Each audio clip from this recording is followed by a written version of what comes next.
श्री राधे राधे प्रिय मित्रों, आज हम पुत्रदा एकादशी व्रत की कथा सुनेंगे। तो चलिए कथा शुरू करते हैं। महाराज युधिष्ठिर ने पूछा, हे भगवान, आपने सफला एकादशी का महात्म्य बताकर बड़ी कृपा की। आप कृपा करके यह बतलाइए कि पौष शुक्ल एकादशी का क्या नाम है, उसकी विधि क्या है और उसमें कौन से देवता का पूजन किया जाता है। भक्तवत्सल भगवान श्री कृष्ण बोले, हे राजन, इस एकादशी का नाम पुत्रदा एकादशी है। इसमें भी नारायण भगवान की पूजा की जाती है। इस चर और अचर संसार में पुत्रदा एकादशी के व्रत के समान दूसरा कोई व्रत नहीं है। इसके पुण्य से मनुष्य तपस्वी, विद्वान और लक्ष्मीवान होता है। इसकी मैं एक कथा कहता हूँ, सो तुम ध्यान पूर्वक सुनो। भद्रावती नामक नगरी में सुकेतुमान नाम का एक राजा राज्य करता था। उसके कोई पुत्र नहीं था। उसकी स्त्री का नाम शैव्या था। वह निपुत्री होने के कारण सदैव चिंतित रहा करती थी। राजा के पितर भी रो रो कर पिंड लिया करते थे और सोचा करते थे कि इसके बाद हमको कौन पिंड देगा। राजा को भाई, बांधव, धन, हाथी, घोड़े, राज्य और मंत्री, इन सब में से किसी से भी संतोष नहीं होता था। वह सदैव यही विचार करता था कि मेरे मरने के बाद मुझको कौन पिंडदान करेगा। बिना पुत्र के पितरों और देवताओं का ऋण मैं कैसे चुका सकूंगा। जिस घर में पुत्र ना हो उस घर में सदैव अंधेरा ही रहता है। इसलिए पुत्र उत्पत्ति के लिए प्रयत्न करना चाहिए। जिस मनुष्य ने पुत्र का मुख देखा है वह धन्य है।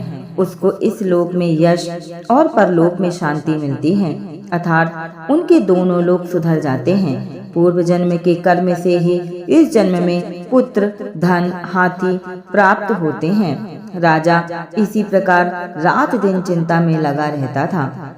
एक समय तो राजा ने अपने शरीर को त्याग देने का निश्चय किया, परंतु आत्मघात को महान पाप समझकर उसने ऐसा नहीं किया। एक दिन राजा ऐसा ही विचार करता हुआ अपने घोड़े पर चढ़कर वन को चल दिया तथा पक्षियों और वृक्षों को देखने लगा। उसने देखा कि वन में मृग, व्याघ्र, सुअर, सिंह, बंदर, सर्प आदि सब भ्रमण कर रहे हैं। हाथी अपने बच्चों और हथनियों के बीच घूम रहा है। इस वन में कहीं तो गीदड़ अपने कर्कश स्वर में बोल रहे हैं, कहीं उल्लू ध्वनि कर रहे हैं। वन के दृश्यों को देखकर राजा सोच विचार में लग गया। इसी प्रकार आधा दिन बीत गया। वह सोचने लगा कि मैंने कई यज्ञ किए, ब्राह्मणों को स्वादिष्ट भोजन से तृप्त किया, फिर भी मुझको दुख प्राप्त हुआ। क्यों? राजा प्यास के मारे अत्यंत दुखी हो गया और पानी की तलाश में इधर उधर फिरने लगा। थोड़ी दूरी पर राजा ने एक सरोवर देखा। उस सरोवर में कमल खिले थे तथा सारस, हंस, मगरमच्छ आदि विहार कर रहे थे। उस सरोवर के चारों तरफ मुनियों के आश्रम बने हुए थे। उसी समय राजा के दाहिने अंग फड़कने लगे। राजा शुभ शकुन समझकर घोड़े से उतरकर मुनियों को दंडवत प्रणाम करके बैठ गया।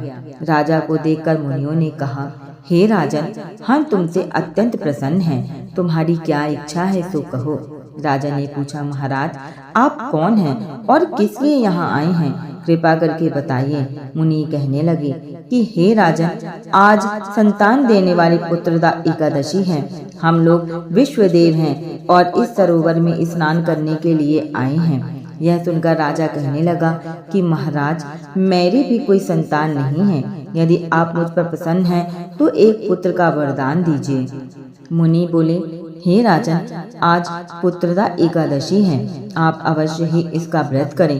भगवान की कृपा से अवश्य ही आपके घर में पुत्र होगा।